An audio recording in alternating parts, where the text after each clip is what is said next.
तो हमारे साथ मौजूद है इमरान, ये कोस्टान वेलफेयर के डिप्टी इंफॉर्मेशन सेक्रेटरी है। तो आइए उनसे बात करते हैं। अस्सलाम वालेकुम। वालेकुम अस्सलाम। अच्छा इमरान भाई, ये बताएगा कि आपकी वेलफेयर कब से बनी है और आपके मकासद क्या है? मकासद हमारे हैं हमारी कौम को उजाड़ लेकर आना, यानी उजाड़ में, यानी कि बेचारे बुरे हाल हैं, वो खस्ता हाल में है वो कौम, और बिखरी हुई है, उनका कोई पूछने वाला नहीं। और हम कोस्तानी कौम बड़े पढ़े लिखे और बड़े सुलझे हुए लोग हैं, और यानी कि मेहनत से कमाने वाले, और माशाल्लाह हमारे बहुत सारे भाई कामयाब भी हुए हैं और ठेकेदारी में, और बहुत सारे अच्छे फील्डों में बहुत एडुकेट भी हैं, इनके अंदर जो है डॉक्टर भी हैं, मगर क्या सब बिखरे हुए हैं। हमारी कौम ऐसी कौम है, पढ़ी लिखी कौम, सुलझी हुई कौम, यानी कि किसी इंतशार फैलाने वाले कौम नहीं है। और ये कौम इतनी अच्छी कौम है, और ये बिल्कुल इसको ना कोई पूछने वाला, ना कोई हुकूमत, ना कोई, हम स्वाद को स्थान से ताल्लुक रखने वाले हैं। स्वाद के मतलब हम ये कह सकते हैं कि मुहब्बे वतन लोग हैं, मुहब्बे वतन लोग हैं, और हम दरबदर हैं। हमारे जो गरीब जो भाई है उनको कोई हाल नहीं है, उनको ना हमारे बड़े पूछ रहे हैं ना कुछ। ये वेलफेयर बनाने का मतलब है कि हम उनकी मदद कर सके, हम उन्हें आगे लेके जा सके। अच्छा, इस वक्त आप कराची में बैठे हुए हैं जी, तो आपका ये काम कराची में भी होगा या कराची से बाहर भी करेंगे? इंशाल्लाह अभी हमारा पहला टारगेट है कराची में, क्योंकि हम हैं यहाँ मुसाफिर, अपने गांव से मेहनत मजदूरी के लिए कराची आए हैं, और अपनी फैमिलियों को भी लेकर आए, क्योंकि वहाँ काम काज नहीं है, कारोबार नहीं है।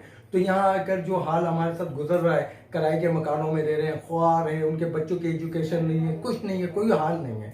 तो हमने ये कोर कमेटी पहले लाएमल में लेकर आए। तकरीबन ये 3 साल से काम चल रहा था। एक दफ़ा ये बना, हमारे नवाब साहब हमारे चेयरमैन हैं, और हमारे हबीब खान हमारे इसके सदर बने। फिर ये जब तंजीम वजूद में आई तो फिर बीच में कोई इंतशार के उस पर ये ख़त्म हो गई।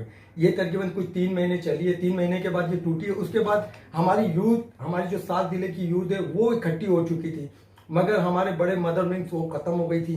तो मदर विंग फिर ख़त्म होने की वजह से जो हमारी जो यूथ है उन्होंने मिलकर 7 जिलों को, उसमें एक कोर कमेटी की शक्ल बनाई। कोर कमेटी का मतलब ये था कि हम इन बड़ों को बिठाएं और फिर इत्तेफाक पे लेकर आ जाएं, और इंशाल्लाह एक इत्तेहाद बनकर हम अपने भाइयों की हेल्प कर सके, मदद कर सके। फिर हमने एक तंजीम की भी शक्ल दी, और इंशाल्लाह ताला हम एक वेलफेयर की भी शक्ल दे रहे हैं कि हम इस वेलफेयर पे खाली कोस्तानी कौम नहीं, हम जैसे पंजाबी भाई हमारे, सिंधी भाई हमारे, उनकी भी हम मदद कर सके। खाली ये नहीं कि हम अपनी कौम के ऊपर फॉलो करेंगे। इंशाल्लाह हम पहले खुद मजबूत होंगे, फिर हम आगे लोगों को मजबूत करेंगे। अच्छा, इस वक्त मौजूद आप केवाईजी के साथ, तो हमारे वेब चैनल की तरफ से क्या पैगाम देना चाहेंगे? मैं आपके चैनल से पहले तो बहुत शुक्रिया करता हूं कि आपके चैनल ने मुझे प्रोग्राम में आने की दावत दी, और मैं बहुत मशहूर हूं आपके चैनल का।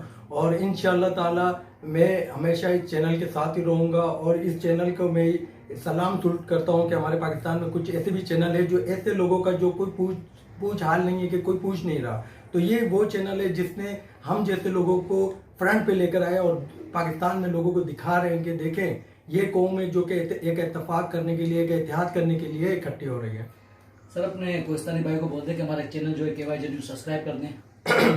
मैं अपने कितने भी कोस्तानी भाई हैं उनको ये कहूँगा कि KYJ को जो है ना ये सब्सक्राइब करें, इनको चैनल को देखें, इनको टीवी में भी आ रहा है, ये आपको नेट पे नज़र आता है, तो इसे लाइक करें, सब्सक्राइब करें इसे, और इसे आगे बढ़ाएं और आगे तक भी लोगों को बताएं। और इंशाल्लाह केवाईजी आपकी कोस्तान का बहुत बनेगा। इंशाल्लाह बहुत शुक्रिया। बहुत शुक्रिया जी, बहुत।